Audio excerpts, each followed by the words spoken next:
Belum pernah melihat wortel yang aneh seperti ini. Sang pemburu hanya beberapa gigitan, berubah menjadi keledai. Sang pemburu benar-benar ketakutan. Kemudian dia pergi ke kebun wortel di sebelahnya. Baru saja menggigit beberapa kali. Sang pemburu kembali berubah menjadi manusia. Melihat dua jenis wortel yang berbeda, sebuah rencana balas dendam mulai tumbuh di dalam hatinya. Ternyata tidak lama kemudian, saat pemburu pergi berburu di gunung, dia membantu seorang tua. Sebagai ucapan terima kasih, orang tua memberitahunya sebuah rahasia. Di antara pegunungan ada sebuah pohon ajaib. Di pohon itu tinggal 7 gagak. Dan jubah ajaib. Cukup menembak ke arah gagak, maka jubah ajaib akan jatuh. Menurut kata orang tua tersebut, itu adalah jubah yang bisa teleportasi kemana saja. Setelah kejadian ini, dia juga menguasai cara menggunakan jubah sihir. Kemudian, sesuai dengan kata-kata orang tua, dia menggoyangkan gagak yang jatuh sebanyak 3 kali. Tiba-tiba, dari mulutnya jatuh sebuah mutiara emas.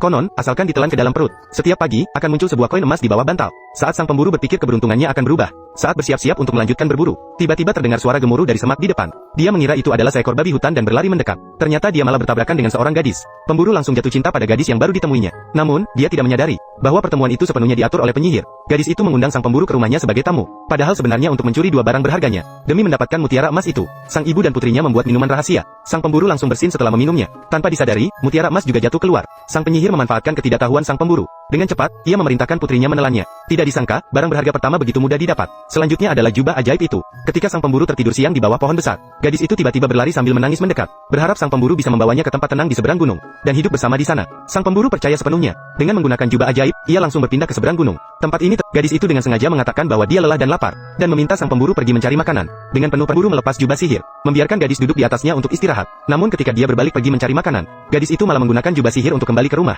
meninggalkan pemburu di padang pasir. Pemburu sangat sedih, tidak pernah terbayangkan bahwa orang yang dicintainya akan menipunya seperti itu. Benih kebencian pun ditanam. Untuk menghukum ibu dan anak ini, pemburu menyamar sebagai pengawal raja dan datang ke rumah penyihir. Kamu dikirim oleh raja? Ya, saya mencari kubis terbaik di dunia. Sekarang akhirnya saya menemukannya, tapi masih jauh dari kastil. Bisakah saya tinggal semalam? Penyihir mendengar tentang kubis terbaik di dunia. Secara instan mulutnya menjadi lapar, juga mengajukan permintaan sendiri. Boleh turun. Harganya adalah membagi sedikit kubis untuk kami. Tolong bagikan sedikit kubis ke saya. Dengan cepat, sang pemburu meletakkan wortel itu di atas meja. Sang ibu dan putrinya mulai makan dengan lahap. Melihat kesempatan telah matang, sang pemburu mulai melepas topeng dan mengungkapkan identitasnya. Saat sang penyihir bersiap-siap untuk melemparkan sihir kepadanya, efek wortel juga mulai terlihat. Sang ibu dan putrinya berubah menjadi 2 keledai. Inilah balasan bagi penipuanku, hahaha. Untuk menghukum mereka, sang pemburu menitipkan mereka di rumah petani. Saat berangkat, dia dengan sengaja memberikan instruksi. Keledai tua hanya boleh diberi makan sekali sehari, dan memukulnya 3 kali dengan cambuk. Sedangkan keledai kecil di sampingnya hanya perlu diberi makan seperti biasa setiap hari. Tanpa terasa, sudah hari keempat. Sang pemburu merasa hukumannya sudah cukup, lalu pergi ke rumah petani untuk melihat keadaan. Namun, dia kaget melihat petani sedang memukul keledai kecil. Sang pemburu marah dan berlari ke depan. Apakah kamu salah paham?